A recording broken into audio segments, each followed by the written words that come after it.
नमस्कार साथियों, स्वागत है नई वीडियो में। साथियों, आज की वीडियो में हम लोग एमडीसी इकोनॉमिक्स का इम्पॉर्टेंट क्वेश्चन देखेंगे जो कि सेमेस्टर 1, 2, 3 यानी कि तीनों के लिए है। अगर आप सेमेस्टर 1 के हैं तब भी ज़रूरी है, 2 के हैं तब भी ज़रूरी है, 3 के हैं तब भी, यानी कि कोई भी सेमेस्टर में है लेकिन आपने अगर इकोनॉमिक्स रख रखा है तो ये वीडियो आपके लिए है।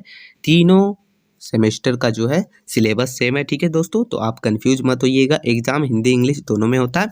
चलिए शुरू करते हैं, एक एक करके क्वेश्चन देखेंगे। तो पहला हम लोग का जो मोस्ट इम्पॉर्टेंट क्वेश्चन हो जाता है वो हो जाता है कि अर्थशास्त्र की प्रकृति एवं क्षेत्र की व्याख्या कीजिए। ये आप लोग का पहला एवं इम्पॉर्टेंट क्वेश्चन है।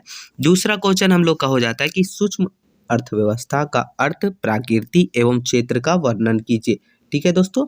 अब क्वेश्चन नंबर तीसरा देखेंगे दोस्तों।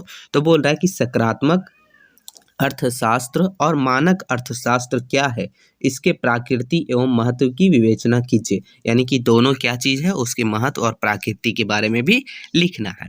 अब हम लोग का जो चौथा क्वेश्चन हो जाता है दोस्तों वो है समता का सिद्धांत क्या आशय है। यानी कि समता का सिद्धांत आखिर है क्या और इसका क्या काम है, ठीक है। ये चीज़ आप लोग के लिए इम्पॉर्टेंट है। सब सिलेबस से ही लिया गया है, तो आप एक बार सिलेबस पहले देख लीजिएगा, ठीक है। पांचवा हम लोग का क्वेश्चन हो जाता है दोस्तों कि मांग का सिद्धांत को आलोचनात्मक व्याख्या कीजिए। यानी कि मांग का जो सिद्धांत है उसका आलोचनात्मक व्याख्या कीजिए, यानी उसके बारे में लिखना है। क्वेश्चन छठा है, आप लोग के लिए इम्पोर्टेंट है। बोल रहा है कि रेखा चित्र की सहायता से कुल स्थिर लागत एवं औसत स्थिर लागत की अवधारणाओं को स्पष्ट कीजिए। तो ये क्वेश्चन है, बहुत बार पूछा भी जा चुका है, तो ये चीज़ आप ध्यान रखिएगा।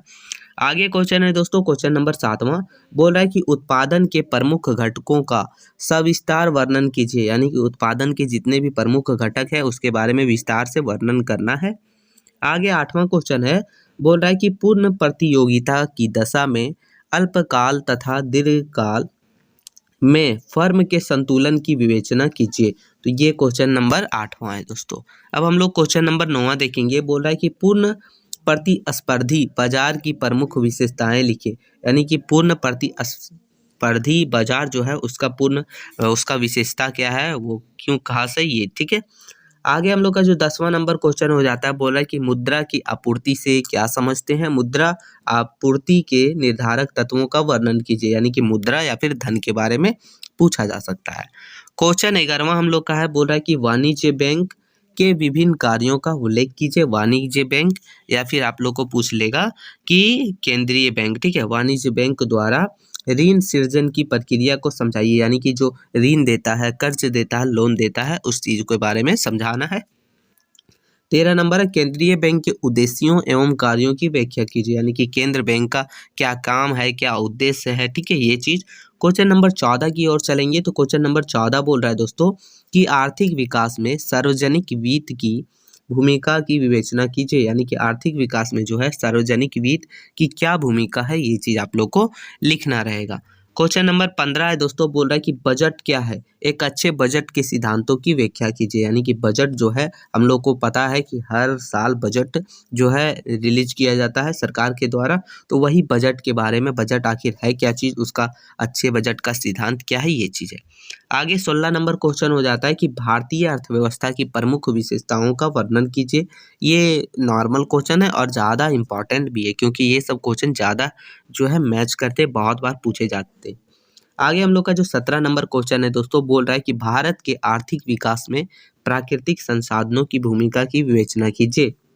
यानी कि भारत के आर्थिक विकास में प्राकृतिक संसाधन किस प्रकार से भूमिका निभाते हैं, वो चीज।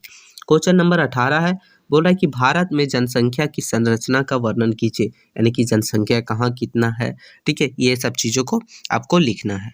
आगे हम लोग का जो 19 नंबर क्वेश्चन है, ये मोस्ट इंपॉर्टेंट है, क्योंकि ये जो है आप लोग का सिलेबस के अकॉर्डिंग ये बहुत ज़्यादा इंपॉर्टेंट है। बोल रहा है कि राष्ट्रीय जनसंख्या नीति 2000 की संक्षिप्त में व्याख्या कीजिए। यानी कि 2000 ईस्वी में ये लागू हुआ था, इसलिए इसका नाम के साथ ये है। ये एक जनसंख्या नीति है, कानून है, ठीक है। उसके बारे में आपको लिखना है क्या चीज़ है ये, ठीक है। आगे हम लोग का जो 20वां क्वेश्चन है दोस्तों, बोल रहा है कि भारत में आर्थिक नियोजन की असफलता की विवेचना कीजिए। आर्थिक नियोजन जो है वो भारत में असफल क्यों है, उसके बारे में आपको लिखना है। अब हम लोग क्वेश्चन नंबर 21 देखेंगे दोस्तों। तो बोल रहा है कि भारत में एलपीजी सुधार के महत्व एवं प्रभाव की व्याख्या कीजिए। एलपीजी का मतलब होता है दोस्तों उदारीकरण, वैश्वीकरण और आप लोग का होता है निजीकरण, ठीक है। ये 3 आप ध्यान रखिएगा, उदारीकरण, वैश्वीकरण, निजीकरण, उसी को शॉर्ट में एलपीजी बोलते हैं, ठीक है। आगे हम लोग का दोस्तों क्वेश्चन है, क्वेश्चन नंबर 21 बोल रहा है कि भारत में एलपीजी सुधार के महत्व एवं प्रभाव की व्याख्या कीजिए। देखिए ये डबल हो चुका है, ठीक है दोस्तों, तो आप एक ही पर ध्यान दीजिए। चलिए अब हम लोग देखते हैं क्वेश्चन नंबर 22। जो 22 नंबर क्वेश्चन है दोस्तों, वो देखिए बोल रहा है कि भारतीय कृषि पर वैश्वीकरण के प्रभाव की संक्षिप्त में व्याख्या कीजिए। यानी कि भारतीय कृषि पर जो है वैश्वीकरण का क्या प्रभाव पड़ता है, ये चीजें, ठीक है। अब क्वेश्चन नंबर 23 देखेंगे दोस्तों, बोल रहा है कि भारत में पंचवर्षीय योजनाओं की उपलब्धियों का वर्णन कीजिए। यानी कि भारत में जो पंचवर्षीय योजना है उसका क्या क्या उपलब्धियां हैं, क्या क्या उसने उपलब्धियां प्राप्त की है ये। आगे हम लोग का 24 नंबर क्वेश्चन है जो कि मोस्ट इंपॉर्टेंट है, बहुत ज़्यादा जो है ये रिपीट किया जाता है। बोल रहा है भारत में गरीबी के प्रमुख कारणों की विवेचना कीजिए। यानी कि भारत में जो गरीबी है उसका मुख्य कारण क्या है, उसका जितने भी कारण है वो चीज़ आपको लिखना है। और हम लोग का लास्ट क्वेश्चन हो जाता है क्वेश्चन नंबर 25 दोस्तों। लास्ट क्वेश्चन हो जाता है दोस्तों कि भारत में बेरोजगारी की प्रकृति एवं कारणों की विवेचना कीजिए। तो ये टोटल 25 क्वेश्चन है दोस्तों। इसका सिलेबस थोड़ा लंबा था इसलिए ज़्यादा क्वेश्चन है। ये क्वेश्चन आप पूरा कर लीजिए। देखिए आप अच्छे से पढ़िएगा, कोई दिक्कत ना है, आप कर सकते हैं बहुत ईजिली, ठीक है। तो ये सबके लिए है। इसका पीडीएफ आपको हमारे टेलीग्राम चैनल पर मिल जाएगा। वीडियो कैसा लगा जरूर बताइएगा। मिलते हैं नई वीडियो में, तब तक के लिए जय हिंद साथियों।